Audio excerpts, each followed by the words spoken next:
Si se conecta un compañero, me avisan para yo pues agregarlo aquí.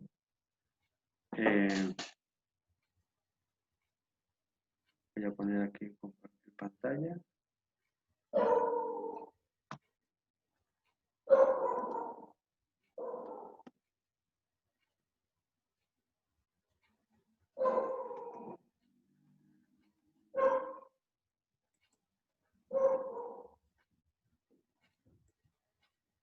Pues vamos a iniciar la clase. Pues esta es la clase número 7 del curso de Introducción a la Filosofía de la Economía. Esta clase la vamos a dedicar a discutir cuestiones metodológicas sobre la práctica de la experimentación en la economía. Y como vamos a ver, está bastante vinculada a cosas que hemos visto en sesiones pasadas, en particular, digamos, a temas relacionados a modelos. Un poco haciendo la recapitulación, bueno, digamos, en las sesiones anteriores, desde la sesión 2 hasta ahora, hemos estado en un terreno metodológico. Hemos estado discutiendo, digamos, también desde un punto de vista histórico, cuáles son los principales métodos de investigación en economía. Hemos revisado discusiones metodológicas que han habido en el siglo XIX, en el siglo XX, que han involucrado discusiones sobre paradigmas de cientificidad que la economía debería de seguir, ya sea por un lado emular el caso de la física newtoniana, como fue el caso de los modelos neoclásicos, por otro lado los intentos de retomar metáforas organicistas, evolucionistas, y retomar, digamos, estas ideas de cómo se va modificando los sistemas económicos y adaptándose al entorno, donde las instituciones juegan un papel crucial, pues también hemos revisado un poco eso, ¿no? El debate entre institucionalistas, economistas neoclásicos, un poco también los enfoques históricos, hemos revisado también el método de Marx, y bueno, en este terreno de discusión metodológica, donde la discusión es cómo se investiga en economía, qué técnicas de investigación se usan en una ciencia como la economía para hacer, pues, estudios, qué inferencias podemos hacer a partir de estas técnicas de investigación, pues son temas que hemos estado aquí tratando y que en esta sesión vamos a seguir, solo que ahora vamos a poner más énfasis en la parte de experimentación. Pero antes de seguir adelante, la sesión pasada recuerdo que hubo muchas inquietudes, muchas preguntas en torno al tema de idealizaciones, al tema de modelos, al tema de modelización. Tuvimos que terminar la sesión a pesar de que había como una discusión, pero ya se nos había hecho tarde. Entonces, no sé si tengan preguntas que quisieran ahorita retomar. Por ejemplo, la sesión pasada, recuerden que discutimos diferentes perspectivas de qué son modelos. Vimos una perspectiva sobre modelos como representaciones causales.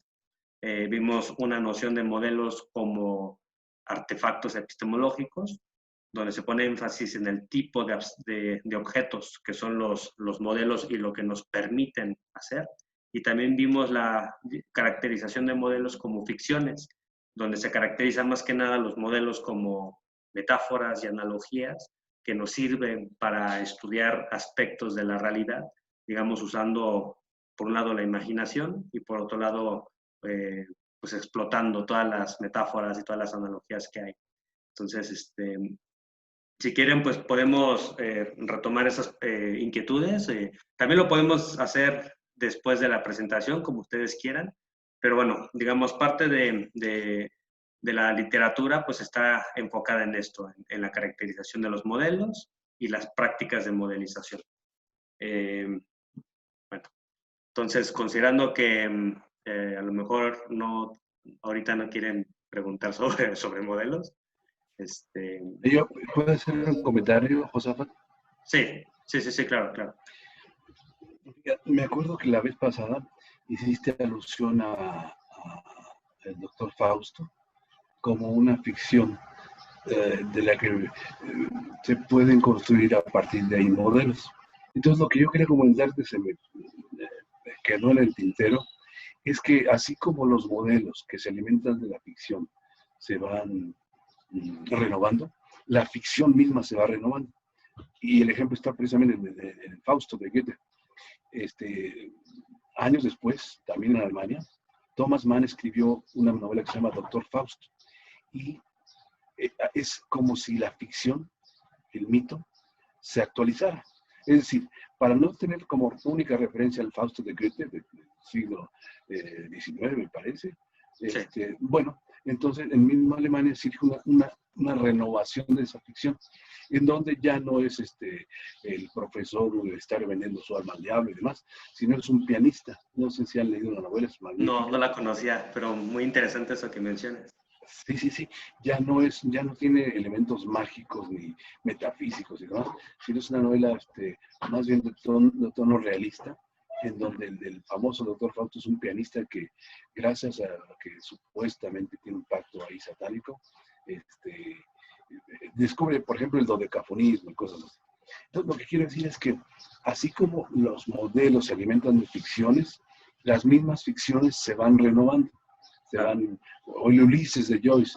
El Ulises de Joyce está basado en el Ulises, o la Odisea de Homero, y es una renovación de la ficción, como si la ficción también estuviera al tanto de la realidad, lo cual es cierto, ¿no? Sí. Es lo que quería decir, en favor de que la ficción se renueva.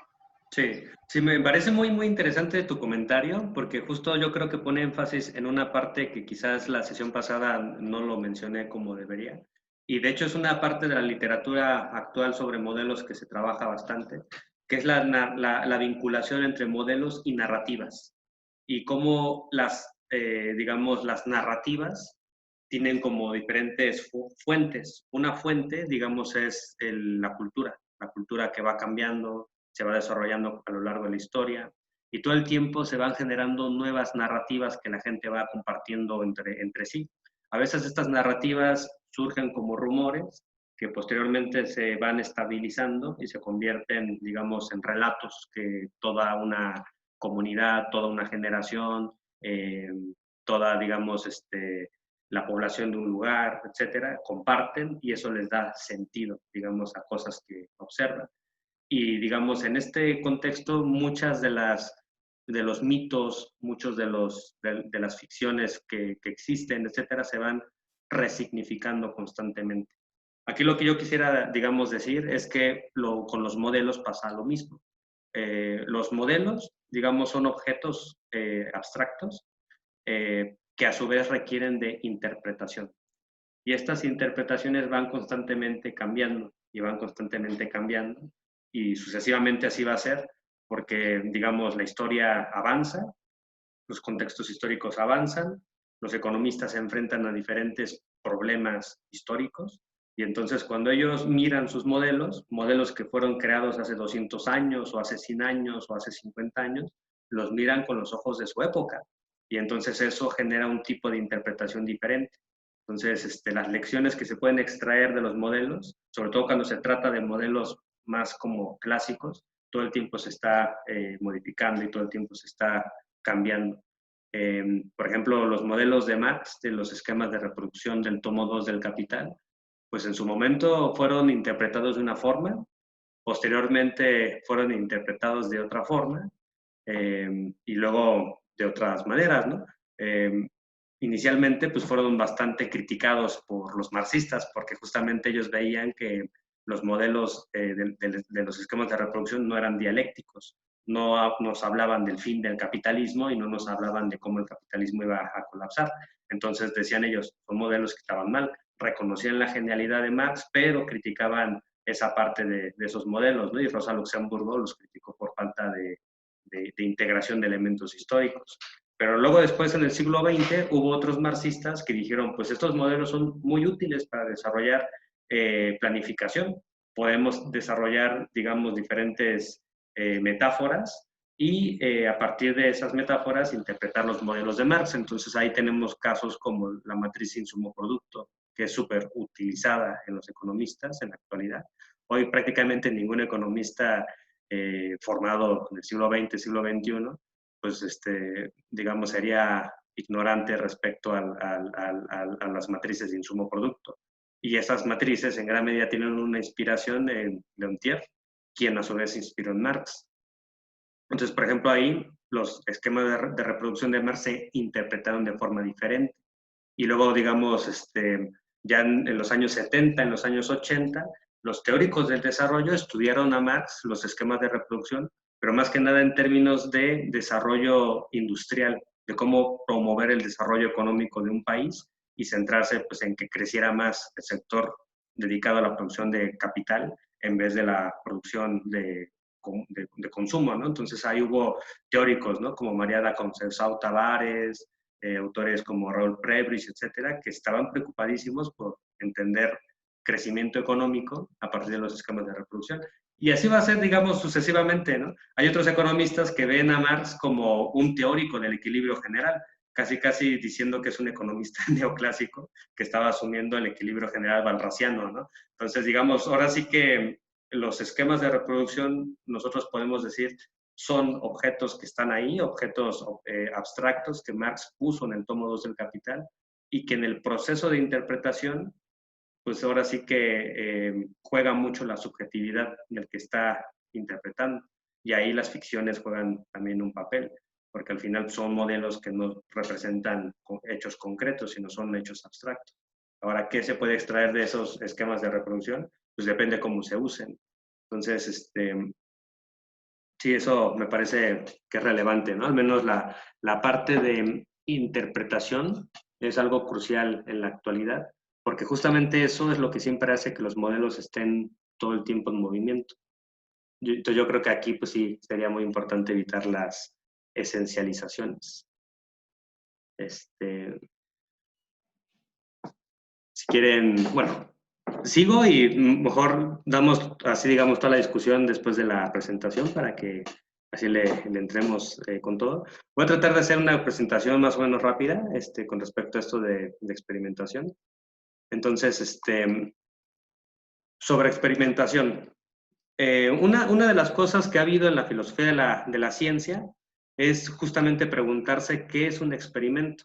Es una pregunta que constantemente está ahí, constantemente los científicos y también los filósofos se preguntan exactamente qué es experimentar.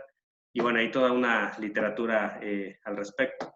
En el texto que nosotros revisamos de Francesco Walla, él va a poner énfasis en una parte, digamos, muy ambigua, pero que va a ser bastante funcional para la caracterización que él va a hacer sobre los modelos en economía.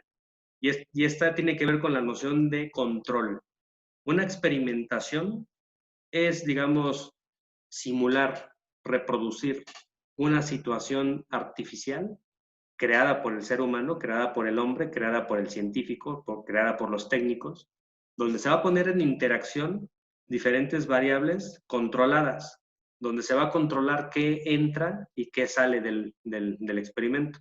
Se va a controlar cómo las variables internas, digamos, del experimento van a interactuar entre sí y se va a buscar aislar interacciones para poderlas estudiar por separado. ¿Por qué es necesaria la práctica de la experimentación en la ciencia?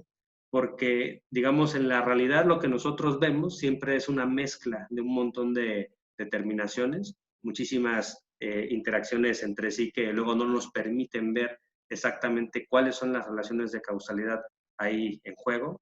Y entonces la experimentación se convierte en una práctica para dejar de lado aspectos distorsionantes y centrarnos en aspectos que son, digamos, los más relevantes.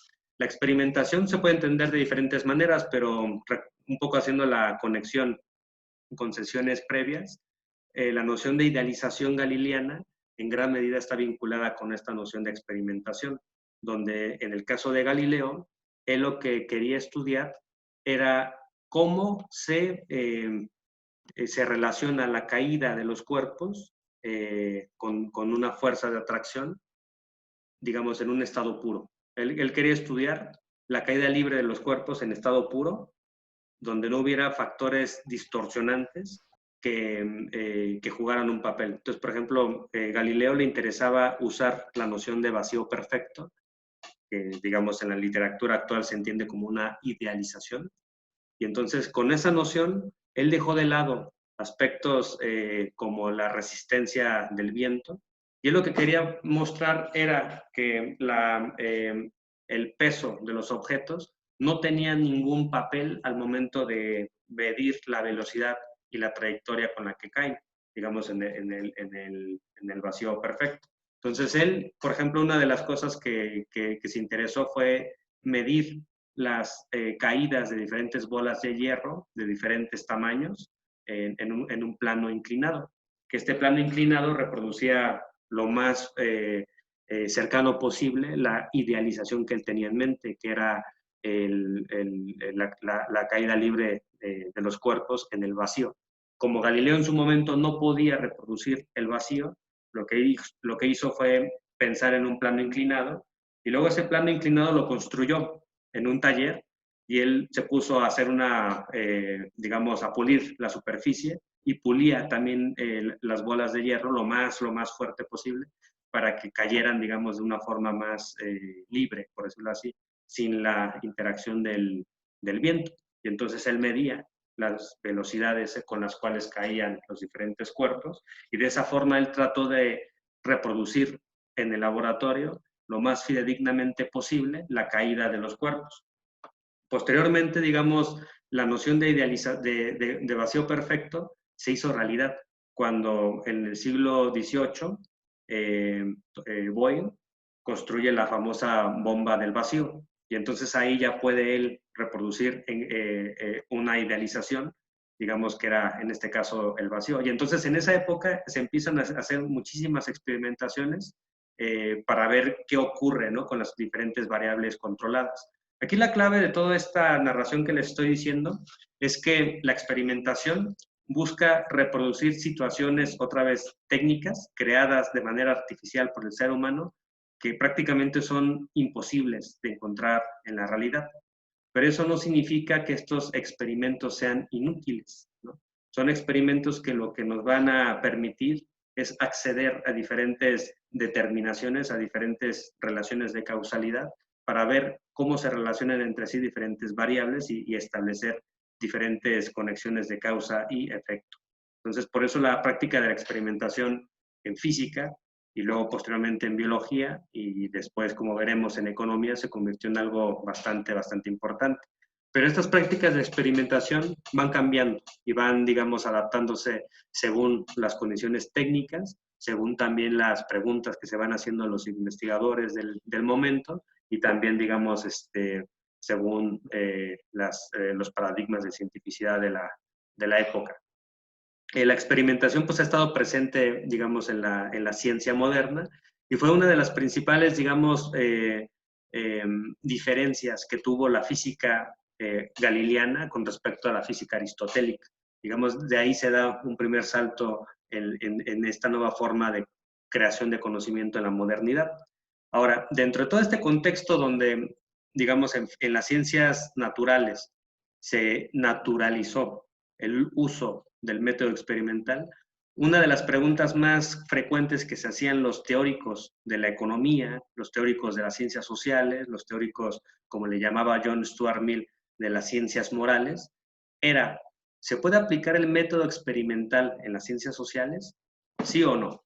Y digamos, ya daban argumentos, ¿no? Daban diferentes perspectivas. La cuestión es que en el caso de la economía del siglo XVIII, del siglo XIX y gran parte del siglo XX, había una posición que decía que la práctica de la experimentación en las ciencias sociales era imposible. ¿Por qué? Porque en las ciencias sociales hay una gran, digamos, rama, una gran cantidad de relaciones causales que es prácticamente imposible separarlas. Digamos, esa es una primera argumentación. En las ciencias sociales, todas las relaciones sociales, los vínculos causales están tan densamente establecidos entre sí que es muy difícil, digamos, separarlos y estudiarlos por separado, uno a uno, en un laboratorio. Eso es, digamos, una primera argumentación que se hacía bastante y se sigue haciendo bastante por diferentes teóricos. Otra argumentación tiene que ver con que en la ciencia natural es posible separar, digamos, diferentes variables y estudiarlas aisladamente, también porque las variables no tienen voluntad como sí la tienen en el caso de las ciencias sociales los seres humanos. Entonces, el tema del objeto de estudio cambia, de tal manera que las dificultades para hacer ciencia experimental en ciencias sociales, pues sí, digamos, se vuelve todavía más complicado, porque hay muchísimos elementos como normas sociales y culturales que entran en los laboratorios y que en cierto sentido también pueden distorsionar los resultados que se obtengan ahí. Hay otras, digamos, argumentaciones que van sobre todo también en la parte de la viabilidad, en la parte de que es prácticamente imposible reproducir en un laboratorio un sistema social nacional o un sistema político como podría ser la economía mexicana. Entonces, digamos, la imposibilidad de implementar, como diría en su momento Marx, microscopios para estudiar la mercancía o para estudiar, digamos, al capitalismo, lo que se necesitaba en ese momento, pues decía Marx, es la capacidad de abstracción. Y es la abstracción lo que al final se va a convertir en la principal herramienta de experimentación en las ciencias sociales, ¿no? Digamos, esta discusión se fue dando de manera cada vez más fuerte durante toda esta época, hasta que finalmente a mediados del siglo XX empiezan a haber una serie de elementos de algunos economistas que sí quisieron aplicar la práctica de la experimentación, reproduciendo de nueva cuenta situaciones artificiales donde ponen a interactuar a personas bajo condiciones controladas. Y bueno, digamos, la práctica de la experimentación en economía, entendiéndolo otra vez como esa manera de poner en interacción diferentes partes, diferentes variables en condiciones controladas, inicia en el siglo XX, a mediados del siglo XX. Y en gran medida lo que buscaban estos teóricos, como Vernon Smith, como Plotz, entre otros, era básicamente someter a prueba empírica enunciados teóricos de la economía. En gran medida, mucho de lo que hacían los economistas de su época eran hacer modelos como el de competencia perfecta, que parecían asumir ciertos supuestos que luego eran muy difíciles de contrastar con la realidad. Y uno de los elementos que puso, digamos, en el centro del análisis, un autor que se llama Chamberlain, era preguntarse, ¿en efecto existe el equilibrio en la economía? Él se hizo esa pregunta. Él trataba de decir, bueno, los economistas todo el tiempo nos hablan de que en los mercados entran en equilibrio cuando ponen a interactuar entre sí oferta y demanda. Los esquemas marshallianos nos hablan de equilibrios parciales, los sistemas de ecuaciones de Walras nos hablan de equilibrios generales y a veces se teorizan como equilibrios dinámicos y equilibrios estáticos, ¿no? Pero la pregunta que se hacía este autor es en torno a si existía eso en la realidad. Entonces lo que él se le ocurrió fue poner en interacción a sus estudiantes, digamos, para ver si en efecto había una oferta y una demanda que se equilibraran y ahí encontrar una cantidad de equilibrio y un precio de equilibrio. Entonces lo que él en ese momento hizo fue poner a interactuar a sus alumnos y trató de reproducir un mercado en condiciones controladas de subastadores y demandantes. Y entonces lo que él encontró en ese estudio que hizo, que es uno de los primeros estudios de economía experimental, es que no existe el precio de equilibrio, según este autor. Y entonces la evidencia empírica que él publicó generó todo un debate, como diciendo, bueno, ¿cómo que no existe el equilibrio? ¿Cómo que ese es un experimento? ¿Qué tipo de evidencia es esa? Entonces de ahí se empezó a dar toda una gran discusión sobre los métodos que Chamberlain usó para hacer, digamos, experimentación en la economía, y ya, digamos, de ahí se fue estabilizando de una forma más clara cómo se van haciendo estos experimentos, pero digamos, la motivación principal es poner a prueba empírica los enunciados teóricos de la economía. Ahora, parte del auge que ha tenido también la práctica de la experimentación tiene que ver con que la economía desde mediados del siglo XX también se convierte en una ciencia esencialmente basada en modelos. Y entonces cuando la economía tiene un proceso de formalización, cuando tiene un proceso donde se van creando figuras que nos ayudan a pensar de manera contrafactual en diferentes escenarios y, digamos, como decíamos en la sesión pasada, los modelos tienen la virtud de que nos permiten manipular variables y hacer supuestos, etcétera. Esta práctica de modelizar facilitó la posibilidad de hacer hipótesis, la posibilidad de poder hacer hipótesis medibles que se pudieran contrastar bajo condiciones controladas. Evidentemente, el tipo de hipótesis que se tendrían que ser muy acotadas a un rango específico de dominios, ¿no? Pero digamos, esta práctica de modelización que tiene su auge, de nueva cuenta lo vuelvo a decir, desde la segunda posguerra, por eso se habla de post-war economics, etc., le da un empuje bastante fuerte a la experimentación en economía. Y ya finalmente en los años 80, en los 90, con el auge de la behavioral economics, la práctica de la experimentación adquiere, digamos, un matiz cada vez más fuerte, de tal manera que se naturalizó también, digamos, como una herramienta más de investigación que muchos economistas, sobre todo de la corriente de la behavioral economics, ya implementan como una forma de investigar. Así como los economistas pueden usar entrevistas, pueden hacer estudios de caso históricos, hablando, digamos, de fuentes de datos, pueden usar métodos econométricos para establecer relaciones estadísticas, etcétera. También la práctica de la experimentación entró para quedarse en la economía y, digamos, esto ha generado pues toda una revolución teórica y toda una revolución a nivel metodológico sobre cómo se investiga y también sobre cómo se construyen los objetos de estudio. Pero exactamente, ¿en qué consiste la práctica de la experimentación? Básicamente, lo importante aquí es retener la idea de que lo que se quiere es reproducir de una forma más, digamos, fidedigna situaciones económicas reales, pero en un laboratorio. Y entonces, por esa razón es muy importante que en los experimentos participen personas de carne y hueso, no simplemente se hagan supuestos de las personas y se haga digamos, una idealización del Homo economicus, donde se haga una simplificación a nivel matemático y se generen ecuaciones, etcétera.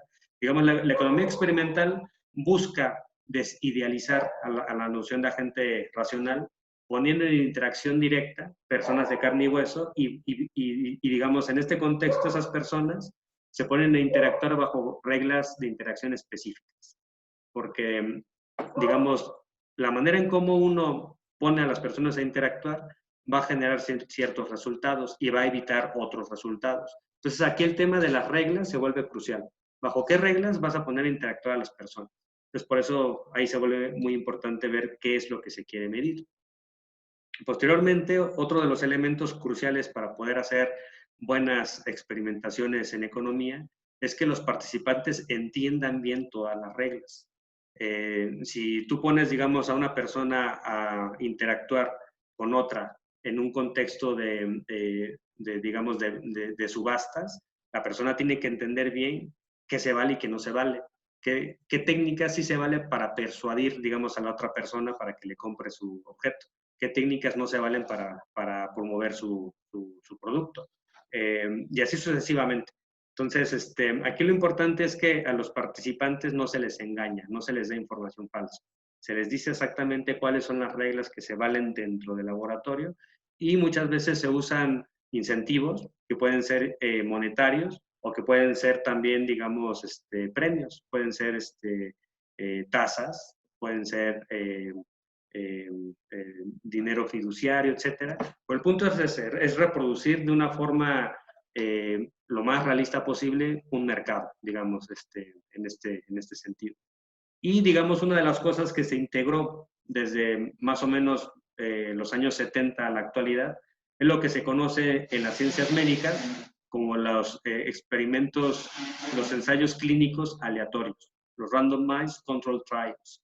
Estos experimentos, estas formas ¿cómo se llama? De investigar, básicamente lo que hacen es partir de hipótesis nulas y luego esas hipótesis nulas que, digamos, reproducen una situación sin ninguna modificación, se comparan con otras situaciones donde se introducen diferentes modificaciones. Entonces, en ese contexto, en el caso de las ciencias médicas. Tienes una persona, por ejemplo, ahora con lo del coronavirus, están aplicando justamente este tipo de experimentación. Tienes personas que les dan, digamos, la vacuna. Otras personas, otro grupo de personas que les dan placebos, ciertos tipos de placebos. Y entonces ven cuáles son los resultados. Las personas que tengan, digamos, el placebo y las personas que tengan la vacuna, si la vacuna no sirve, pues van a tener al final los mismos resultados, el mismo número, digamos, de anticuerpos, el mismo número de efectos secundarios, etcétera, etcétera. Entonces, por eso es importante este tema de cómo se usan los grupos de investigación y cómo se van controlando las diferentes variables, porque a uno se les da, digamos, una medicina, a otros se les da otra, a otros se les da otra, y al final, digamos, se deja correr el experimento durante cierto tiempo y después se ven los resultados. Lo mismo se aplicó, digamos, en la economía. En economía hay diferentes experimentos que han sido muy famosos. Ahorita ya les mencionaba yo muy brevemente lo que sería experimentos de simulación de mercados, donde en el caso de Chamberlain, lo que él quería hacer era refutar a nivel experimental la idea de que existe un equilibrio de mercado. Bernard Smith reprodujo en otros contextos, poniendo en interacción a los agentes bajo otras reglas, digamos, el mercado, y él encontró que sí existe un precio de equilibrio. Aquí, digamos, hay una discusión sobre interpretación y cómo vamos a interpretar, y bueno, lo mismo que en el caso de los modelos, los experimentos, cuando pones tú a las personas a interactuar bajo ciertas normas y variables controladas, también ya hay supuestos que están constriñendo los resultados del experimento. Entonces, por eso gran parte también parte de la discusión de los diseños experimentales es sobre cuáles van a ser los supuestos que se van a integrar en el experimento para después, digamos, hacer la prueba empírica. Otro experimento famoso es de Maurice Allais, que es un premio Nobel de Economía, que se hizo muy famoso por someter a prueba empírica el modelo de utilidad esperada. Bueno, este lo vamos a ver con más detalle, el modelo de utilidad esperada, que en la actualidad se le conoce como también teoría de elección racional. Y bueno, tiene una serie de axiomas. Uno de los axiomas que a este autor le interesó criticar es la idea de que cada una de las decisiones de las personas cumple con el axioma de la independencia, donde este axioma nos dice que cada una de las decisiones van a ser independientes unas de otras, de tal manera que la decisión va a ser estrictamente racional. No depende, según el modelo neoclásico, las decisiones no dependen de si nos influyen otras personas, ni tampoco de nuestra trayectoria histórica, porque como somos perfectamente racionales, cada hecho es único y cada hecho vamos a analizarlo en su contexto, procesando la información de la mejor forma posible, y entonces la decisión se hará, digamos, de manera independiente. Entonces lo que hizo Ale fue diseñar una serie de experimentos para ver si en efecto las personas cumplían con ese axioma de independencia, y lo que él mostró con sus experimentos fue que no, que las personas no cumplen con ese axioma de independencia, y entonces a eso se le llamó la paradoja de Ale, porque para los economistas neoclásicos esto es un resultado paradojal. ¿Cómo es posible que las personas racionales al final no cumplan con el axioma de independencia? ¿Sí, Luis? Solo una pequeña pregunta. Sí. Ahorita que mencionas estos experimentos, me recuerdan a experimentos de psicología social. Eh, por ejemplo, hay uno muy famoso de Stanley Milgram, ¿no? Sobre la obediencia, y de su maestro que se apellidaba Ash, que era sobre la influencia social. Uh-huh. Y más o menos eran así, ¿no? O la presión social más bien. Cómo era que ponían a personas a elegir ciertas cosas que eran, por supuesto, equivocadas, ¿no? O sea, les decían, ¿qué están viendo aquí? Y, y bueno, solo un participante no era como parte del experimento, ¿no? Todos los demás eran parte del experimento y todos decían como una respuesta equivocada. Entonces, bueno, hay resultados muy interesantes de cómo las personas cambian sus respuestas por la influencia que tienen del medio, ¿no? Bueno, y la pregunta es si sabes si estos experimentos son antes o después de los que tú mencionas de economía, porque me parecen así como muy similar, bueno, no similar, similares en cuanto a lo que están intentando hacer Sí. sobre el comportamiento. Estos experimentos que tú dices, ¿de qué época son? Deben de ser de los años 60, ¿no? Me parece. Sí, posguerra, sí, Ujú. post Segunda Guerra Mundial, entre los 60 y 70, sí. Sí. Mira, a mí me da la impresión por lo que alguna vez también nos comentó María Jiménez Buedo, que ella es una investigadora de la UNED, especialista en economía experimental, eh, que un texto pues, lo recomendamos para hoy. Lo que ella nos comentó en alguna ocasión que estuvo en el seminario de filosofía de la economía es que la práctica de experimentación en economía estuvo muy influenciada por la experimentación en psicología. Y había, digamos, un interés muy grande sobre cómo los psicólogos experimentan. Les interesaba ver cuáles eran sus métodos, qué medían, qué es lo que no podían medir, cuáles eran sus principales dificultades metodológicas y en función de eso ellos tratar de aplicar lo mismo o algo parecido para estudiar hechos económicos.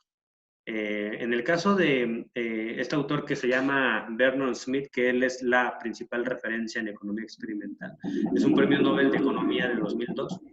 Lo que le interesó pues fue simular mercados y él quería reproducir mercados con personas reales de carne y hueso en laboratorios en Arizona, donde estaban las personas. Entonces él invitaba a la gente que fuera ahí a sus laboratorios y les daban, digamos, recursos, les daban dinero si resolvían si resolvían ciertos problemas, ¿no? Y así sucesivamente. Entonces, lo que él fue encontrando fue patrones de comportamiento que él, digamos, podía decir, tienen base experimental, porque los experimentos yo los hice y estos son los resultados. ¿Qué podemos inferir de estos experimentos? Y bueno, ya ahí se da una gran discusión. Pero lo que sí se sabe es que Vernon Smith estaba muy interesado en los métodos psicológicos, de psicología experimental, y los quería aplicar a la economía.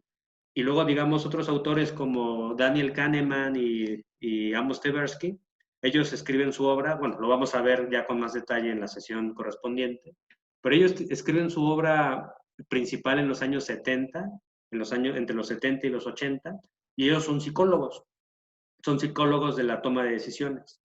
Y lo que a ellos les interesó luego fue retomar la paradoja de Allais, justamente para mostrar cómo las personas toman decisiones que se alejan de los axiomas tradicionales del modelo neoclásico de la elección racional.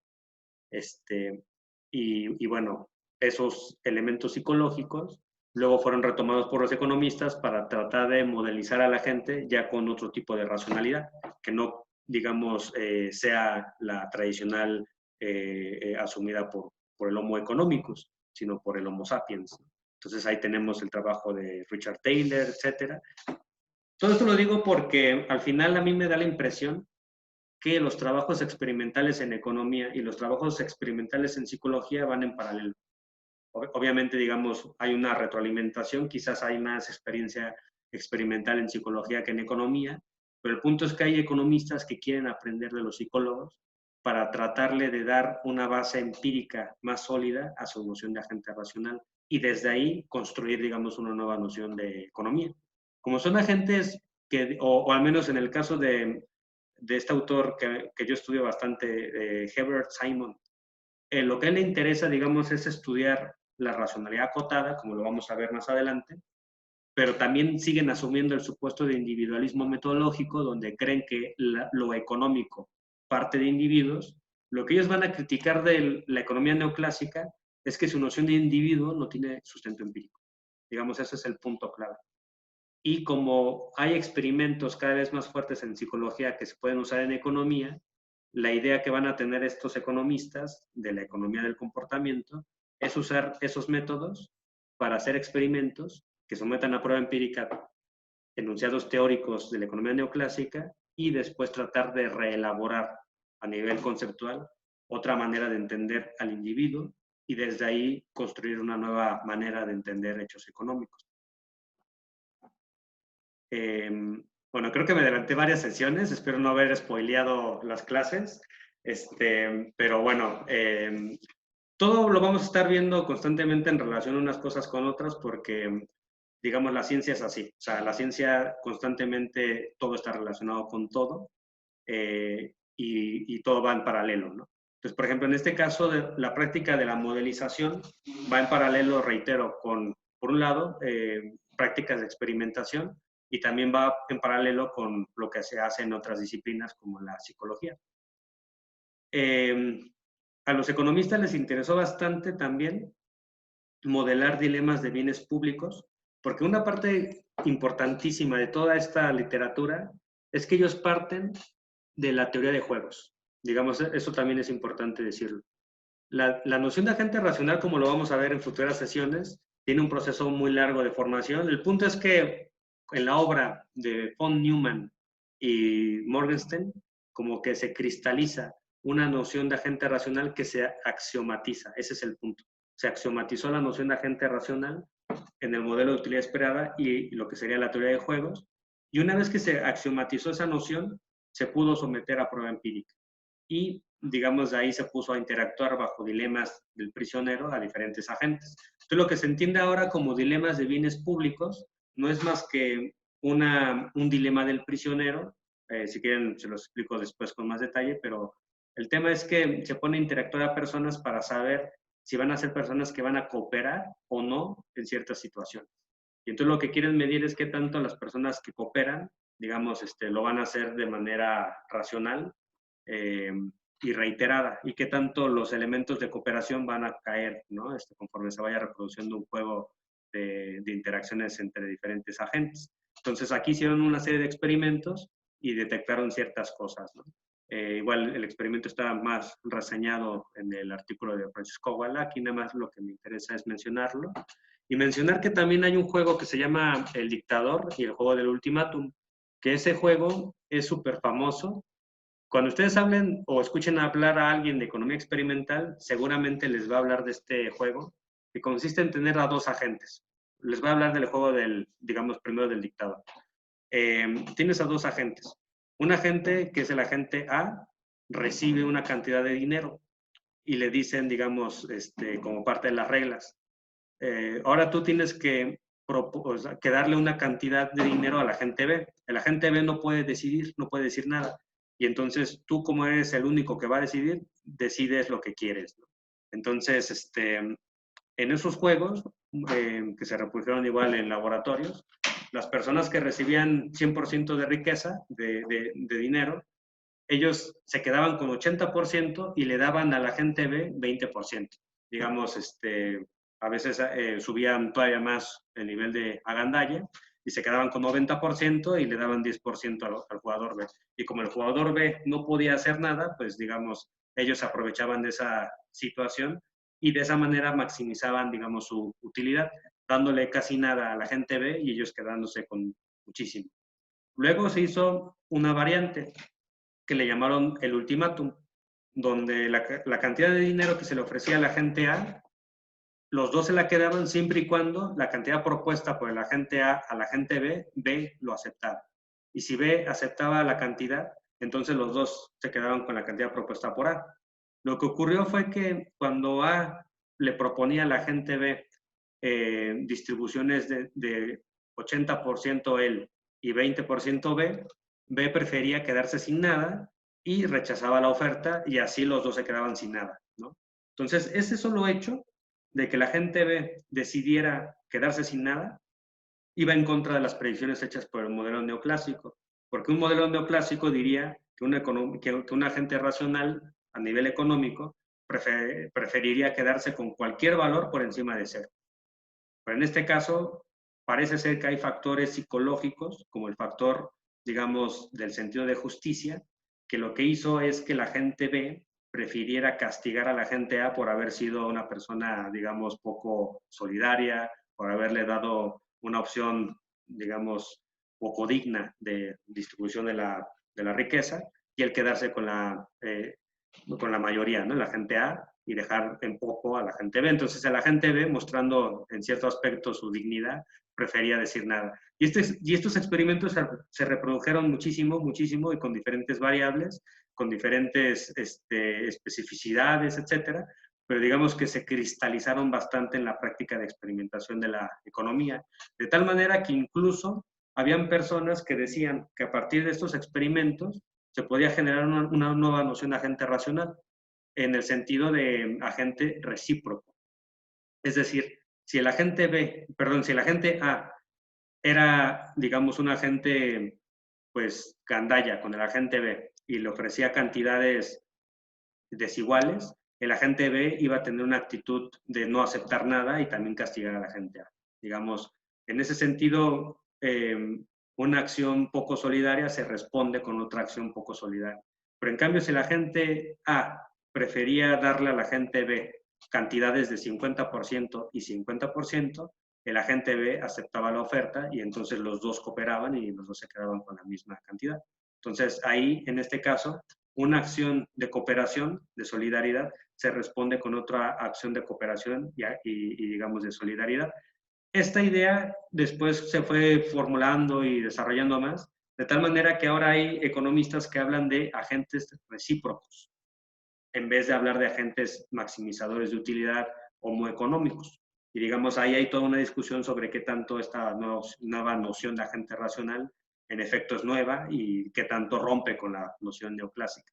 Pero digamos, aquí el punto que quiero hacer es que esta reflexión teórica parte de estos experimentos famosos que se han hecho, ¿no? Hay más experimentos como el efecto dotación. Richard Taylor, digamos, ahí lo que dice es que las personas valoran los objetos de manera distinta cuando lo tienen que cuando lo desean. Y digamos, muchas veces las personas cuando tienen una taza y es de ellos, les cuesta mucho trabajo desprenderse de ella. Y entonces eso va a generar un precio diferente al que la persona dispuesta a pagar por ella sea distinta. Eso es lo que, digamos, al final en Richard Taylor va a llevar a rechazar la noción de que el mercado tiene un precio de equilibrio, porque la misma cantidad de precio, digamos, el precio exigido por el oferente, no va a ser la misma que va a querer el demandante. Y entonces ahí, cuando están en el proceso de negociación, difícilmente se va a hablar de un precio de equilibrio, porque justamente no es, digamos, satisfecha la intuición del oferente y la del demandante, porque existe un efecto de dotación del llamado endowment effect. Y bueno, hay más experimentos como el de Esther Duflo, que es una premio Nobel de Economía de 2019, donde ella aplicó métodos experimentales del mismo tipo que les estoy mencionando, en particular los llamados Randomized Control Trials, al campo. Y ella lo que le interesó fue estudiar pobreza. Y lo que le interesaba era poner a prueba empírica diferentes teorías en torno al ingreso básico universal y otras cosas, donde se le daba cierta cantidad de dinero a diferentes comunidades, en el caso de África, y ver a lo largo del tiempo cómo evolucionaban. Entonces a unas comunidades no se les daba nada, a otras comunidades se les daba ciertos recursos, a otras se les daban recursos más condicionados a ciertas prácticas, etcétera, y se obtenían ciertos resultados. Y bueno, esto hizo que a nivel de desarrollo económico se tomara bastante en serio pues este tipo de métodos para investigar el impacto que puede tener una política de apoyo, digamos, a los sectores campesinos o a los sectores, ¿cómo se llama?, de trabajadores, etcétera, etcétera. Y bueno, la práctica de la experimentación pues ha tenido un auge muy importante en la economía, pero no está exenta de problemas filosóficos. Es como toda ciencia, falible. En efecto, nos puede dar muchísimos elementos interesantes para pensar y repensar, para someter a prueba empírica, para hacer un diseño aquí, hacer un diseño allá, ver, digamos, qué relaciones juega la desigualdad o el nivel educativo, pero tiene sus problemas también metodológicos. Dos de los grandes principales problemas metodológicos tienen que ver con el problema de la validez. ¿Cómo sabemos que un experimento es válido? ¿Qué elementos tiene que reunir un experimento para que en efecto nosotros sepamos que está aislando relaciones de causalidad que hay en el mundo, ¿no? Digamos, esa es una primera cuestión. ¿Cómo sabemos que en efecto el experimento diseñado por Ale en efecto está reproduciendo, digamos, situaciones realistas bajo las cuales las personas van a poder tomar decisiones en el mundo real.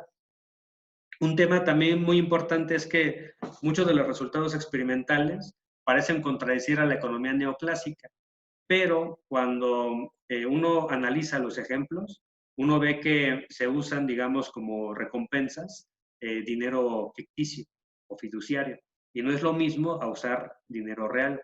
Y entonces cuando la gente, digamos, usa el dinero real en los experimentos, resulta que los resultados cambian. Entonces, en ese sentido, ¿qué tan válido, digamos, es un experimento a nivel interno? ¿Está bien diseñado? ¿No está bien diseñado? Etcétera. Entonces, ese es un problema fundamental a nivel interno. Un problema a nivel externo tiene que ver con el tema de, bueno, ya hicimos nuestro experimento, está muy bien, reúne con todas las cualidades locales, digamos, las personas son de un perfil específico, las pusimos a interactuar bajo condiciones controladas, controlamos todo, no entraron dinámicas ahí que generaron distorsiones. Ahora, ¿qué inferencias podemos hacer del experimento al campo, a la realidad? ¿Qué tanto podemos generalizar los resultados obtenidos, digamos, al conjunto de un rango económico, ¿no? Y ese es el problema que se le conoce como el problema de la validez externa. Por ejemplo, aquí en economía, también, bueno, no lo mencioné en la anterior lámina, pero una de las principales líneas de investigación que trabajan muchos economistas del comportamiento y economistas experimentales es el tema de la honestidad, la deshonestidad, la corrupción, y han hecho una serie de experimentos donde miden, por ejemplo, la deshonestidad de diferentes grupos, ¿no? Uno de los principales autores es este autor que se llama Dan Ariely, probablemente lo hayan escuchado hablar sobre él. Él ha hecho experimentos donde, por ejemplo, pone a interactuar a diferentes estudiantes bajo condiciones controladas y entonces les pone a hacer resoluciones de matrices. Entonces, cuando estas personas reportan el número de matrices resueltas, más o menos el promedio del grupo de control es de 30% de matrices resueltas en un plazo de unos 20 minutos. Estudiantes de universidad, de economía, ¿no? En Estados Unidos. Cuando esos mismos estudiantes, o sea, cuando otro grupo con el mismo perfil lo pones a interactuar bajo las mismas condiciones y les dices que les vas a dar dinero por cada una de las matrices bien resueltas, muchas veces lo que se registró a nivel experimental es que, bueno, que las personas que se autocalifican, porque ahí se introducía la variable de la autocalificación, resultaba que tenían más matrices resueltas que el grupo anterior. Mientras el grupo anterior tenía como 30%, ahora resultaba que este tenía alrededor de 40% o 50%. Entonces, lo que ahí se detectó era que había una frecuencia mayor de trampa. Ahora, hubo otro experimento donde literalmente el profesor se salió y les dijo a los estudiantes que se autocalificaran. Digamos, si los estudiantes fuesen como el Homo economicus, la mayoría de los estudiantes hubieran dicho que hubieran resuelto todas las preguntas, ¿no? Porque nadie los podía delatar y ellos podrían obtener mayores ingresos. Pero el tema es que dijeron más o menos entre 40 y 50%. Entonces ahí su deshonestidad fue acotada y, digamos, no se comportó como maximizador de utilidad. Digamos, aquí la reflexión de este autor es que las personas, si les presentas la oportunidad a nivel experimental, van a actuar de manera deshonesta, pero no van a ser completamente deshonestos como lo pensaríamos a partir del modelo estándar de elección racional. Hay algo que, en cierto sentido, inhibe la completa y falta, digamos, la completa inmoralidad, al menos en el caso de estos experimentos, ¿no? Luego hubo una variable donde Dan Ariely, antes del experimento, les pedía a los estudiantes, escriban los 10 mandamientos de la Biblia, lo que si ustedes se acuerdan, escriban ahí lo que puedan. Ya los estudiantes hacían ahí ¿cómo se llama? La escritura de los mandamientos, ¿no? Y una vez que ellos hacían esta parte de escribir, resultaba que se les hacía las mismas variables de la prueba de las matrices y resultaba que la frecuencia del engaño se redujo como a 20%. O sea, sí hubo gente que hizo trampa, pero no fue tan frecuente como en los otros experimentos. Entonces, digamos, ahí tenemos un ejemplo de un experimento que tiene validez interna. Tenemos un experimento diseñado donde pones a personas a interactuar bajo condiciones específicas y, digamos, se ven los resultados, pero ¿qué tanto podemos generalizar los resultados ahí obtenidos al conjunto de la sociedad? Entonces, digamos, ese es un gran problema, no es algo obvio, y digamos, sí tendríamos que pensar exactamente qué es lo que haría, por ejemplo, un policía de la Ciudad de México, o qué haría, digamos, una persona, un político mexicano, etcétera, actuaría de manera deshonesta, del mismo modo en que lo actuaron los estudiantes, digamos, estudiados por Dan Ariely.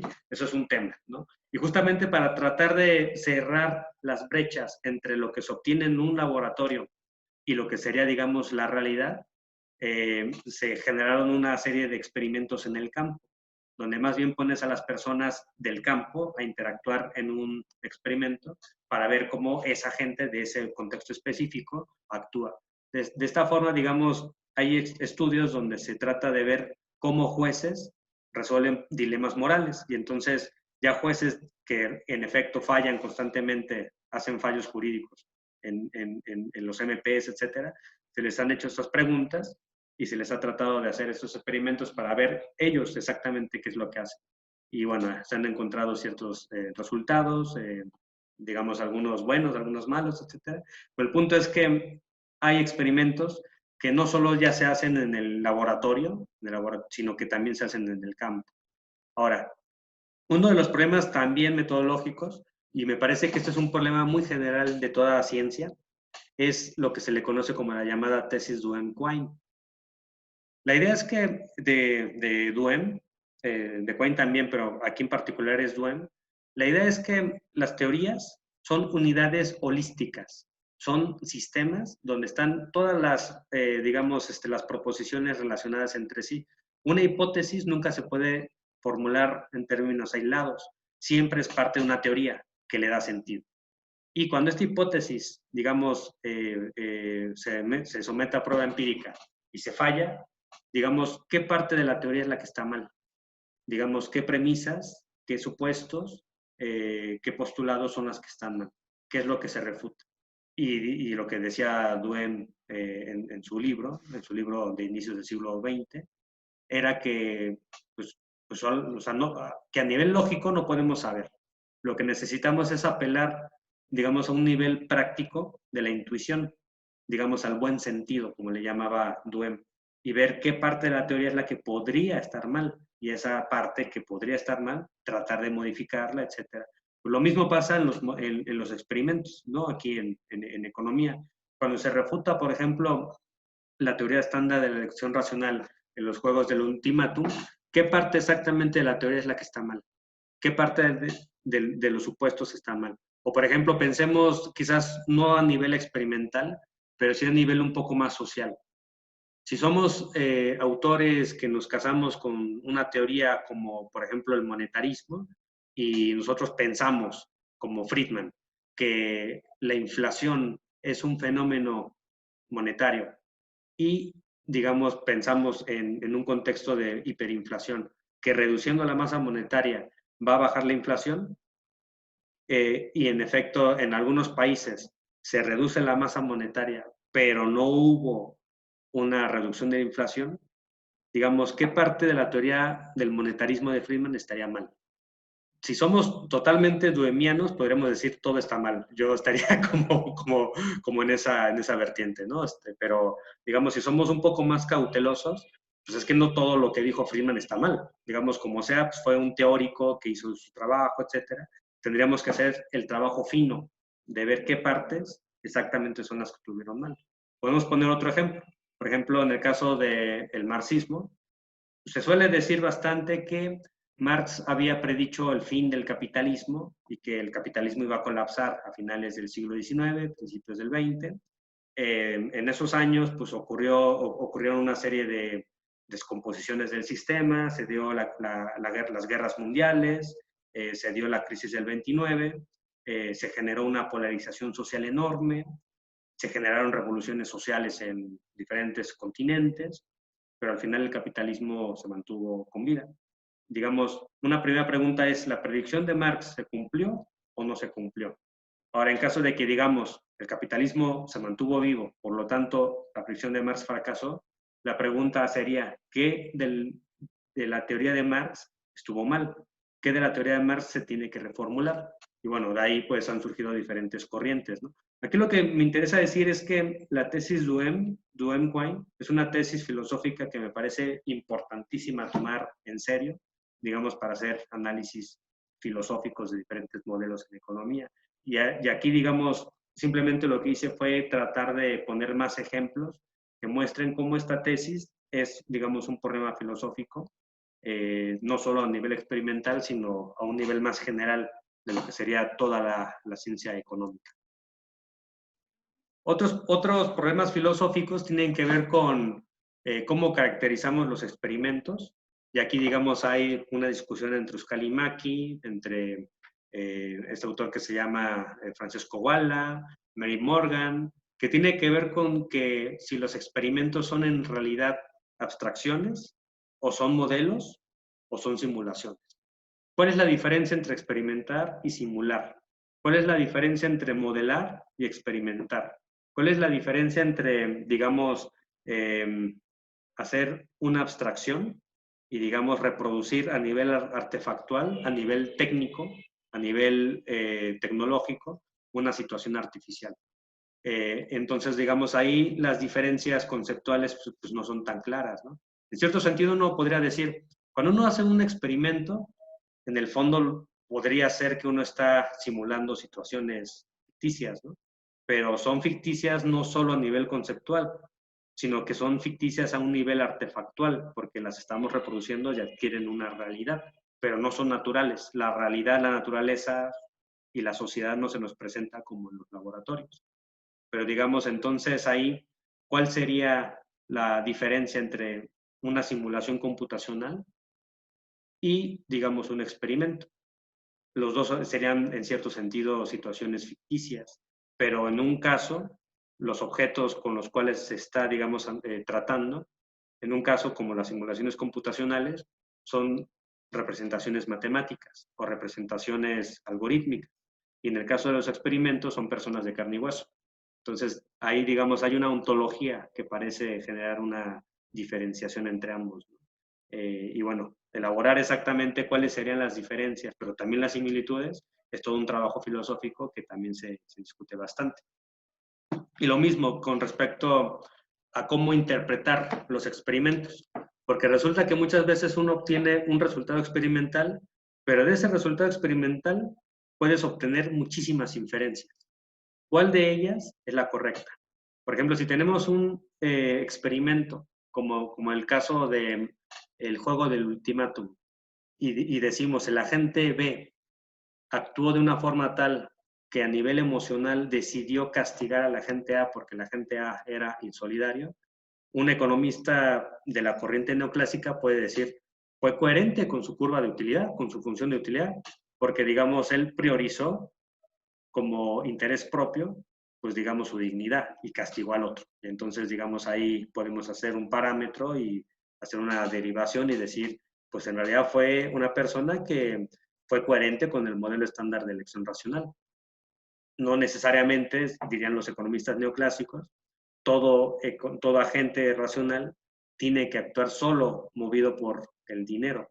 Digamos, el interés propio no se reduce solo al dinero, también incluye pues, elementos más amplios como ser coherente con los valores de uno, porque si no eres coherente con los valores de uno, digamos, ahí rompes con lo que Mandeville diría el amor propio, ¿no? Y el interés propio, pues es amor propio también. Entonces, digamos, ahí hay esa parte con la cual un agente, o sea, un economista neoclásico podría sacar la inferencia de que lejos de refutar al modelo neoclásico, este experimento lo que hace es, en cierto sentido, corroborar que la función de utilidad de los agentes es más amplia de lo que usualmente se cree. Entonces, ahí las inferencias son diferentes. ¿Cuál de esas inferencias es la mejor, etcétera? Bueno, es toda una discusión que tiene que ver ya más con elementos contextuales. Y bueno, ya finalmente el tema de si existen los experimentos cruciales. Usualmente los científicos, sobre todo de la modernidad, hasta más o menos bien entrado el siglo XX, tenían la idea de que podías hacer en la ciencia experimentos cruciales, que pudieran refutar de manera definitiva una teoría o no. Entonces, habían intentos donde ponías dos hipótesis, hacías un diseño experimental y ya, digamos, la contrastación empírica iba a ser tan contundente en favor de una y en contra de la otra, que se creía que haciendo este experimento crucial ya ibas a resolver grandes controversias, ¿no? Ahora en la filosofía de la ciencia se ha mostrado que no existen experimentos cruciales, ¿no? Pero digamos, en ese sentido, ¿cómo podríamos, pues, o sea, qué podríamos decir sobre este tema en la economía experimental? Yo lo que pienso es que no existen experimentos cruciales, pero a lo mejor puede haber algún compañero que diga, sí, podemos hacer un diseño experimental donde se corrobore o se refute de manera ya contundente la economía neoclásica, ¿no? Y bueno, tendremos que ver el experimento. Y bueno, eso fue, digamos, la cuestión que había preparado como la presentación de hoy. Pues básicamente lo que hice fue presentar un panorama general de lo que es la práctica de la experimentación en la economía, cómo la economía ha sido una ciencia que gradualmente ha incrementado el uso de experimentos y cómo estos experimentos pueden ser relevantes para investigar. Entonces, ahí vimos diferentes ejemplos, diferentes autores, y en particular, pues ha tenido un gran auge con la llamada economía del comportamiento. Ahora, lo que también me interesa decir es que no toda economía del comportamiento también se reduce solo a la experimentación. También hay una vertiente de la economía del comportamiento que lo que le interesa también es retomar elementos tanto de la psicología no experimental como de la sociología para tratar de reformular la noción de agente racional. Bueno, digamos, aquí hay una diferencia. Por ejemplo, en el texto de Jordi Bratz, ahí en ese texto me parecía importante remarcar la idea de que hay una diferencia entre economía experimental y economía del comportamiento. Mientras economía experimental es una técnica de investigación más de las muchas que hay para investigar, la economía del comportamiento se puede entender como una orientación teórica que de fondo lo que quiere hacer es reelaborar la noción de agente racional. Y dentro de ese proceso de reelaboración de agente racional pueden usar economía experimental. Pero no toda, digamos, economía experimental se usa para promover la economía del comportamiento. También algunos trabajos de economía experimental lo que buscan es defender justamente la economía neoclásica. Y hay muchos ejemplos experimentales donde, según ellos, corroboran, digamos, que los postulados principales de la economía neoclásica tienen base experimental. Básicamente ese es el trabajo de Vernon Smith. Cuando les dieron el premio Nobel a Vernon Smith y a Daniel Kahneman en 2002, a los dos, en ese momento le preguntaron a Richard Taylor que cuál era la diferencia entre ambos. Y él dijo que mientras Vernon Smith todo el tiempo quería demostrar que los postulados neoclásicos estaban bien a nivel experimental, Daniel Kahneman quería demostrar a nivel experimental que todos los postulados de la economía neoclásica estaban mal.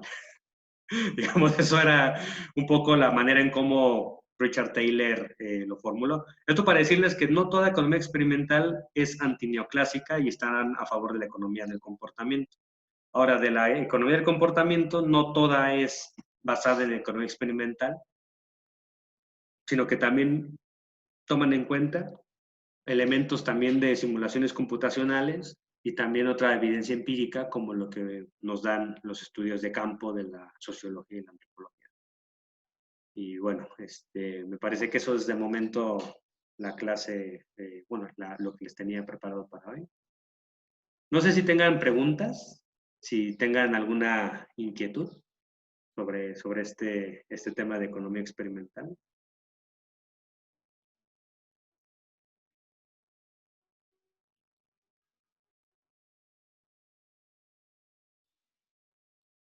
¿Sí me escuchan? Sí, sí, aquí estamos. Ok, ok. Sí. Bueno, Quería tengo algunas preguntarte, dudas. adelante, Gracias. Yo, yo me queda la duda, no entendí bien cuáles son las diferencias entre el dilema del prisionero y el dilema del dictador. Me parecen parecidos, pero la verdad es que no los conozco a fondo ninguno de los dos. Sí, sí, bueno, son dilemas muy parecidos, porque digamos, en cierto sentido los dos parten de la teoría de juegos. La teoría de juegos, bueno, digamos, se formalizó en los años 50 con el trabajo de von Neumann y Morgenstern. Y digamos, ellos hicieron famoso el tema del dilema del prisionero, que luego John Nash también teorizó para hablar del famoso equilibrio de Nash, donde básicamente tienes a dos prisioneros que se enfrentan al dilema de si se delatan o si se mantienen en silencio y cooperan entre sí. La idea es que si son agentes maximizadores de utilidad los dos y a los dos se les ofrece la posibilidad de que saldrían antes de tiempo de la cárcel y que toda la culpa se le echaría al otro, al final el juego dice que los dos van a delatarse, porque la estrategia dominante en ese juego, donde se postula que la gente es maximizador de utilidad y que es individualista y que solo se mueve por el interés propio, los dos se van a delatar y entonces la estrategia dominante es esa, el traicionarse, ¿no? Y si el juego se repite muchas veces, la idea es que los dos van a tener pues, el incentivo de estarse delatando constantemente, a menos que decidan establecer algún pacto, ¿no? Y ya el pacto sería cooperar para minimizar entre los dos las penas, ¿no? Pero digamos, un poco es eso el punto principal. O sea, el dilema del prisionero es, al final, cooperar o no cooperar. Y esa misma noción se reproduce en el juego del ultimátum, cooperar o no cooperar. Y en gran medida la manera en cómo se asume las interacciones sociales a partir de la teoría de juegos tiene que ver con que en toda interacción estratégica puedes cooperar o no puedes cooperar con el agente con el cual estás interactuando. Entonces es un juego, digamos, es una forma de ver los hechos económicos, ¿no? A mí en lo particular me parece que tiene algunas ventajas, pero también tiene unas enormes desventajas. Y bueno, quizás ahorita también por mis sesgos, ¿no? De que yo no soy economista neoclásico, pero uno de los temas que puede ocurrir es que más bien la gente, o sea, que se tenga una percepción de los hechos económicos y de los agentes como si fuesen paranoicos, como si fuesen agentes que todo el tiempo están en condiciones de interacción estratégica sobre si cooperan o no cooperan, sobre si van a perder o no perder en una interacción social, ¿no? Pero en el fondo yo creo que es lo mismo, o sea, es decir, el dilema el juego del ultimátum al final es una forma de poner el dilema del prisionero. Eso es lo que yo diría. El dilema del prisionero sería como la forma más pura, digamos, del juego, de la teoría de juegos. Sería como el nivel más abstracto y una forma de concretizarlo en un experimento es por medio del juego del ultimátum. Y entonces se hace el juego del ultimátum para saber si los agentes van a interactuar o no van a interactuar en un contexto específico. Entonces aquí, por ejemplo, podríamos decir que el juego del ultimátum es un modelo que se convierte en la mediación entre una teoría más general, que sería la axiomatización de la teoría de juegos, y en este caso el dilema del prisionero, y base empírica, donde queremos ver si las personas se van a repartir el dinero siguiendo, digamos, criterios de maximización de utilidad o siguiendo otro tipo de criterios. Y entonces ya se hace el dilema del juego del ultimátum, y en el juego del ultimátum pues ya vemos resultados que son de cierto tipo y se interpretan de cierto tipo. Pero bueno, yo lo vería así. No sé si eso haya ayudado. Sí, gracias. Hay algo que sí choca con lo que nos comentas, porque si entendí bien, dice que en el juego del dictador la mejor estrategia es no dar nada. Bueno, Entonces, en sí, el juego, es que también ahí es diferente, quizás también eso es la diferencia con el juego con el dilema del prisionero, porque en el juego del ultimátum, digamos, no se sabe de antemano cuál va a ser la interacción dominante. Como es un juego que lo que se quiere hacer es llevar a prueba empírica enunciados teóricos, digamos, lo que se esperaría del juego del ultimátum es que la gente B, porque aquí el foco de atención no es el agente A, es el agente B, y queremos ver qué va a hacer el agente B. La predicción hecha por una, digamos, por una interpretación neoclásica, que no necesariamente todo economista neoclásico estaría de acuerdo con eso, ¿no? Pero una forma de decirlo es que una hipótesis es que la gente B va a priorizar cualquier cantidad de dinero sobre cero. Y entonces, esa, digamos, hipótesis la vamos a someter a contrastación empírica. Y lo que se vio es que esa hipótesis se refutó. El agente B no priorizó el dinero cuando tomó la decisión de aceptar o rechazar las ofertas que le dio el agente A. Lo que priorizó es una cuestión de trato equitativo, de un trato de justicia. Y digamos, en ese contexto, si él se sintió tratado de manera injusta, decide castigar y decide que la gente B tampoco se quede sin dinero, o sea, que tampoco tenga dinero, y entonces rechaza la oferta y los dos se quedan sin nada. Y en el caso de que se sienta tratado de manera equitativa, pues acepta la oferta y los dos se quedan con una cantidad de dinero.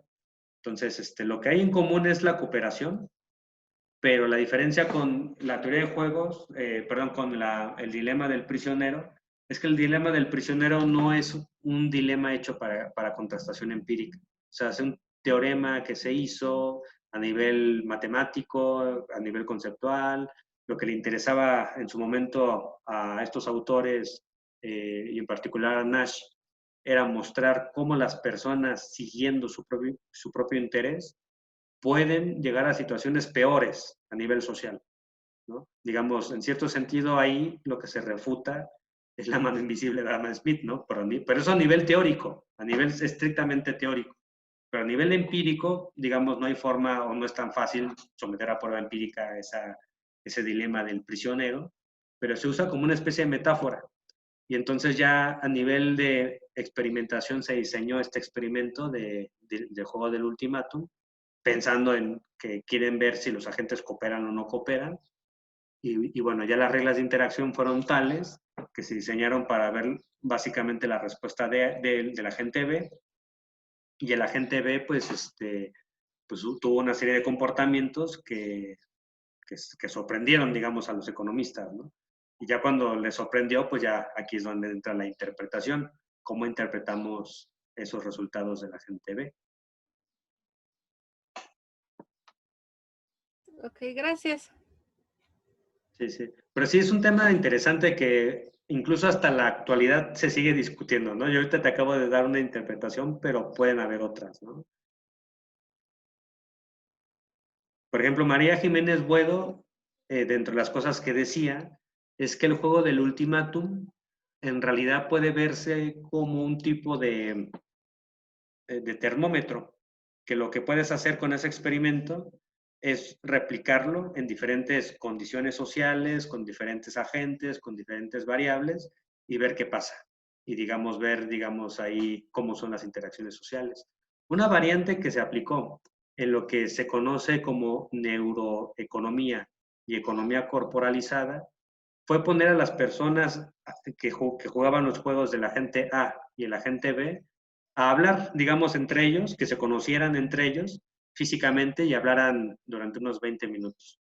Cuando después los pusieron a jugar el juego del ultimátum, resultaba que como ya habían tenido interacción, el agente A no era tan, digamos, tan gandalla con el agente B, porque ya lo había conocido, ya habían tenido trato y ya la agente A sentía vergüenza de proponer desiguales distribuciones de riqueza, y el agente B, como ya conocía a la agente A, pues él esperaría que la agente A fuera todavía más solidario, ¿no?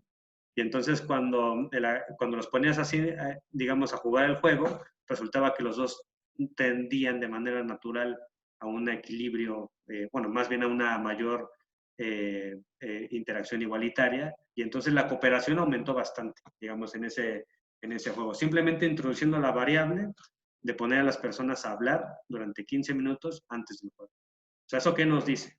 Entonces, digamos, ahí es toda una discusión sobre cómo la parte corporalizada de la economía, digamos, puede jugar un papel en las interacciones sociales, y cómo el anoanimato lo que hace es generar un tipo de interacción económica despersonalizada.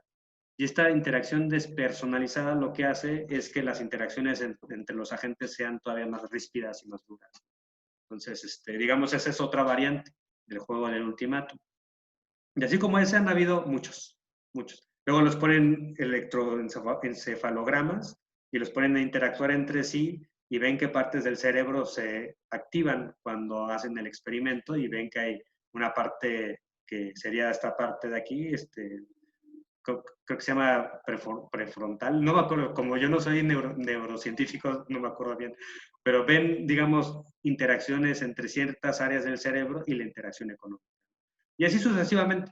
Entonces, eso es una ventaja que tiene pensar en el dilema del juego del ultimátum como una especie de termómetro, como un artefacto que sirve para ver cómo son las interacciones sociales de un momento dado. Y digamos, el dilema del prisionero no sería tanto un artefacto experimental, sino que más bien sería, desde mi punto de vista, una especie de artefacto de interpretación teórica. Por ejemplo, uno podría decir, ahora mismo Lozoya está preso, ¿no? Y está pues diciendo que él quiere un trato pues, ventajoso con la justicia mexicana si delata a los demás, ¿no? Entonces, digamos, él estaría jugando ahí a delatar a otros agentes. Pero cuando de pronto llegó el expresidente ejecutivo de Odebrecht, digamos, a México, bueno, está en Brasil más bien declaró sobre esto. Él dijo, lo que dijo Lozoya, pues es falso. Nosotros los de Odebrecht nada más le pagamos a Lozoya y él, digamos, usó los recursos como él quiso. Nosotros simplemente le pagamos a él el precio que él nos dio para poner nuestra empresa en Veracruz y poner en tal lugar, ¿no? Entonces, uno podría decir que entre ellos dos, entre el presidente de Odebrecht y Lozoya, hay un dilema del prisionero, donde los dos se están delatando a sí mismos, o sea, se están delatando, se están echando la culpa, y los dos en sus respectivos sistemas de justicia buscan tener, digamos, una reducción de sus condenas, de sus penas. Y entonces porque digamos, el primero que delató fue el de Brasil. Y digamos, Lozoya pues dijo, bueno, ya que me delataron, yo también voy a delatar. Y luego cuando el otro le toca delatar, dice, pues yo no me comprometo a decir que lo que dijo Lozoya es la realidad, ¿no? Entonces, digamos, ahí uno puede usar el dilema del prisionero como un elemento de interpretación y no necesariamente, digamos, está haciendo una experimentación ahí.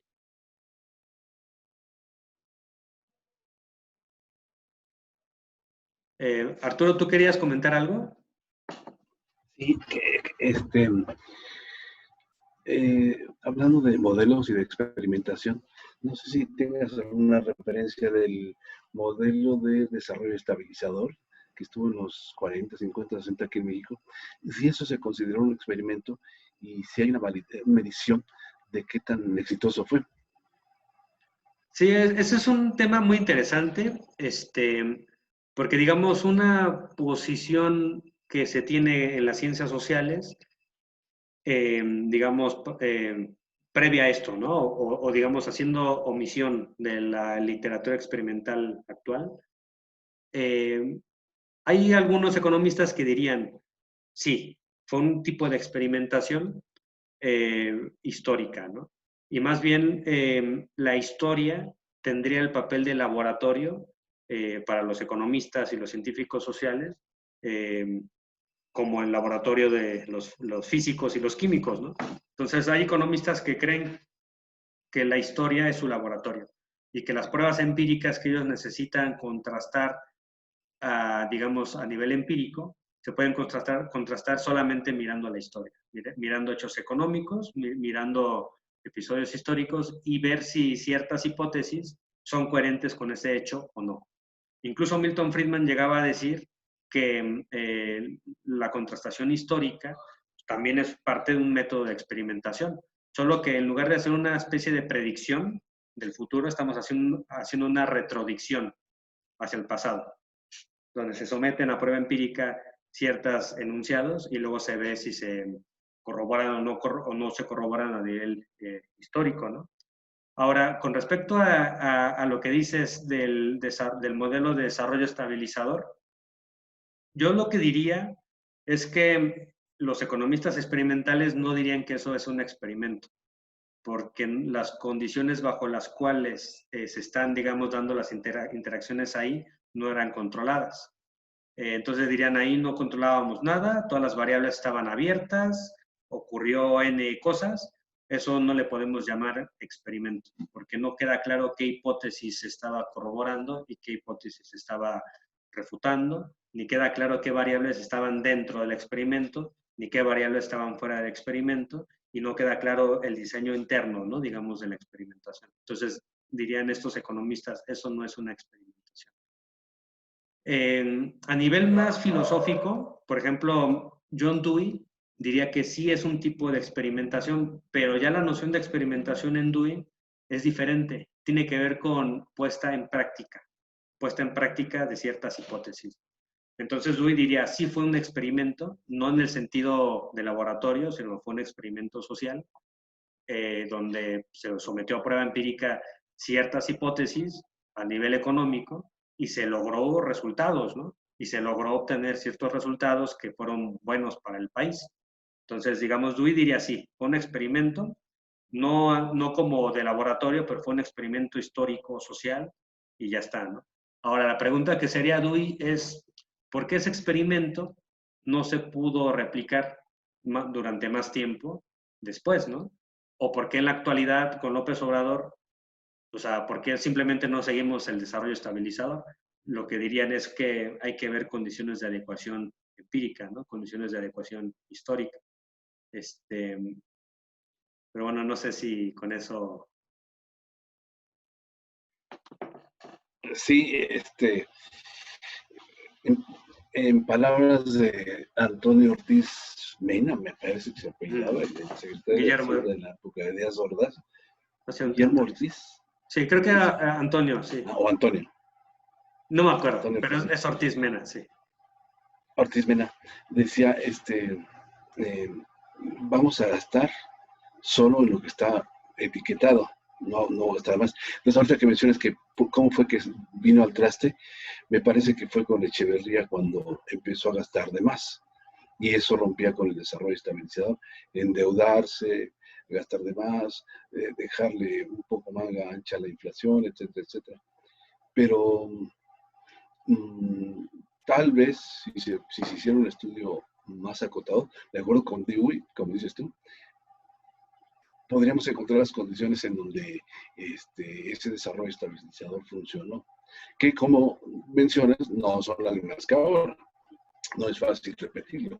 Eran otros momentos de la economía mundial, los 50, los 60, en donde Latinoamérica tenía un buen modelo exportador. Eran las grandes guerras de la Guerra Fría, las guerras reales de Vietnam, de Corea, en donde se exportaban desde Latinoamérica muchas cosas. Eran diferentes condiciones, pero me parece que sí, si tomáramos a Dewey, sí podríamos hallarle cierto perfil, ¿verdad? Claro. Sí. Sí, y por ejemplo, quizás un poco más a nivel de economistas, la discusión podría, digamos, también depender de lo que llamaban los economistas de la CEPAL estructuras sociales. Entonces, también las estructuras sociales jugaban un papel en una época y luego en otra época fueron cambiando. El tema de las condiciones históricas en economía pues siempre es clave, ¿no? Una de las críticas que se suelen hacer a los economistas neoclásicos que promueven, digamos, las políticas de libre comercio es que ellos caen en el resetismo. Es decir, creen que simplemente aplicando unas políticas específicas, como era el consenso de Washington, los 10, digamos, puntos del famoso decálogo del consenso de Washington, las economías del mundo iban a mejorar porque se iba a promover el libre comercio y el libre comercio en automático nos lleva al desarrollo económico. Esa manera de pensar a nivel económico, pues ya digamos, pues hoy me parece que está bastante rechazada. Ya hoy, con todos los cambios de la economía internacional y la pandemia, etcétera, pues ya queda claro que en economía no existen recetas, no existen recetas mágicas, sino que más bien lo que se necesita es entender bien las condiciones locales, las condiciones históricas internas y también, digamos, internacional. Y a partir de ahí, poder adecuar ciertas políticas que sean viables. Entonces, aquí la noción de viabilidad se convierte en algo crucial. Y, por ejemplo, en estas nociones de viabilidad, podría ser interesante revisar los trabajos de Esther Duflo, porque lo que ella muestra con el trabajo experimental es que hay ciertas políticas a nivel social que, digamos, pueden funcionar, o simplemente también dice hay otras políticas que se pueden desmentir. Por ejemplo, ella dice, a nivel de políticas hacia la pobreza, hay un tema relacionado a darle dinero a los pobres, a cambio de nada. Entonces, los economistas más de derecha dirían, eso está mal, eso está fatal. No le puedes regalar el dinero a la gente así nada más, porque los vas a convertir en, pues básicamente pues, en gente buenos para nada, en parásitos sociales, que no van a hacer nada y simplemente van a estar estirando la mano y ya está.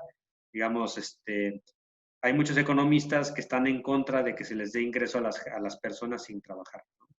Y hay otros economistas que dirían, no, les tienes que dar dinero para que puedan consumir, para que puedan subsistir, más aún en una época como la actual, donde hay muchísima desigualdad y pobreza, y donde se ha reducido bastante el empleo, pues tiene que haber una forma de darle pues recursos a las personas.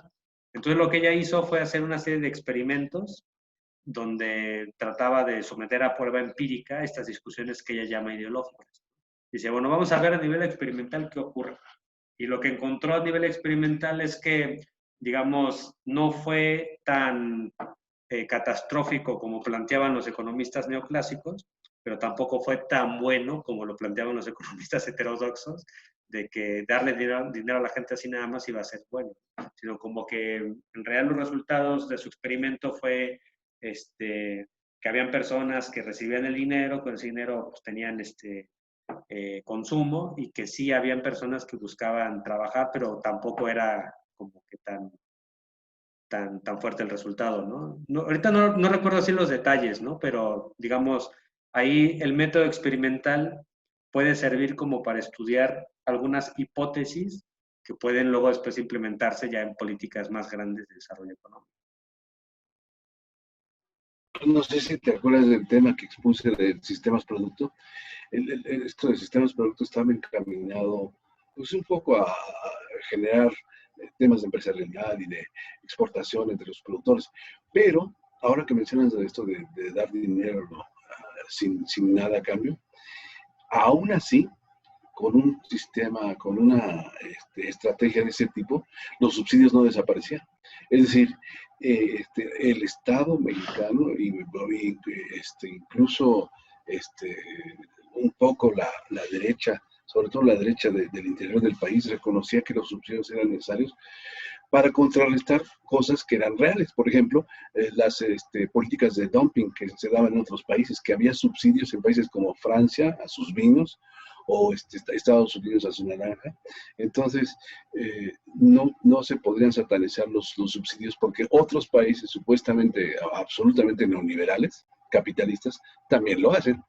Claro. Entonces, sí es absolutas. Las recetas del FMI pueden ser devastadoras, como en el caso de Haití o en el caso de Grecia, ¿no? Entonces, sí, vale la pena tener como un justo medio. Claro. Los extremos recetarios, no. Sí, totalmente de acuerdo.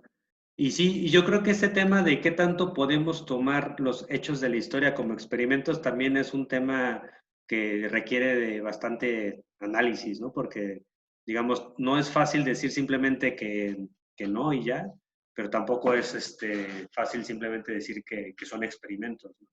Eh, por ejemplo, hay vertientes más en ciencias sociales que tenderían a pensar que cada caso es único y que cada caso es irrepetible y que en ese sentido, a diferencia de un experimento, que los experimentos son replicables y son repetibles, digamos, las lecciones que uno podría obtener de un caso específico solo aplicaban en ese caso específico. No podemos inferir a los demás. Entonces, digamos, ahí habría también un problema metodológico, ¿no? Eh, y bueno, por ejemplo, uno podría decir, por ejemplo, en México quisiéramos desarrollarnos económicamente, ¿no? Eh, y queremos aprender técnicas, ¿no? O estrategias o políticas. ¿Cuál sería, digamos, una forma de diseñar estas estrategias o políticas? Uno podría decir, pues hay que ver los casos exitosos de desarrollo económico, ¿no? Y entonces, en una época, de hecho, me parece que fue con Echeverría, mandaron economistas como embajadores a todo el mundo. Ahí a China, a Estados Unidos, a todos los embajadores del mundo eran economistas, porque en sí la tarea principal era aprender de los demás a nivel económico, regresar y aplicar esas políticas, ¿no? Pero al final lo que ocurrió con Echeverría, pues es lo que acabas de decir del proceso de gastar más, la corrupción, y todo ese proyecto de supuestamente implementar en México las estrategias que llevaron al desarrollo económico de Japón o de Corea del Sur, etcétera, pues aquí simplemente no se aplicaron por la corrupción. Entonces también ahí hay como temas así complejos. Pero bueno, no sé si tengan más preguntas. Si quieren, ahorita damos un receso, damos unos 15 minutos y ahorita regresamos para tratar más preguntas y inquietudes que tengan. Entonces, ahorita nos volvemos a conectar.